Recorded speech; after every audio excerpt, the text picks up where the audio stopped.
गरजू नागरिकांना अल्प दरामध्ये भोजन उपलब्ध करून देणाऱ्या शिवभोजन केंद्रांचे अनुदान मागच्या 6 महिन्यापासून रखडलेले आहे। अनुदान न मिळाल्यामुळे अनेक शिवभोजन केंद्र चालक आर्थिक अडचणीत आहेत।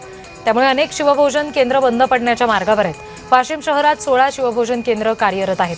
जागेचं भाडं, कर्मचाऱ्यांचं वेतन, गॅस आणि किराणा खर्च भागवताना केंद्र चालकांची कसरत होतीये।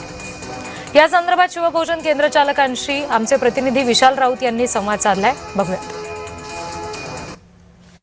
गरजू नागरिकांना अगदी अल्प दरात म्हणजेच 10 रुपयामध्ये भोजन देणारे शिवभोजन चालक आता वाशिम मधील या ठिकाणी अडचणीत आल्याचे पाहायला मिळते। आपल्यासोबत या संदर्भात बोलण्याकरिता शिवभोजन केंद्राचे चालक आहेत। आपण जाणून घेऊया नेमकं काय अडचणीचा सामना करावा लागतोय त्यांना। मला सांगा, किती दिवसापासून आपले अनुदान रोखडले आणि काय अडचणीचा सामना करावा?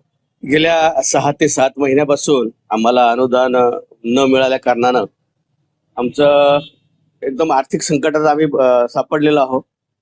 गेल्या 7 महिन्यापासून आम्ही गोरगरिबांना मोफत मध्ये 10 रुपये पण नाही घेत आम्ही, कारण आमच्या इथं अशी मंडळी येते, गरजू येतात की त्यांच्याकडे 10 रुपये सुद्धा नसतात। आम्ही ते सुद्धा 10 रुपये सुद्धा घेत नाही, परंतु शासनाने आमच्याकडे अतिशय दुर्लक्ष केलं आहे। त्यामुळे आम्ही खूप मोठ्या आर्थिक संकटात सापडलो आहे। शिवभोजन चालकांचं सर्वांचंच म्हणजे अनुदान रोखलेलं आहे आणि वाशिम शहरात 17 ते 18 शिवभोजन केंद्र व्यवस्थित चांगल्या रीतीने चालू आहेत।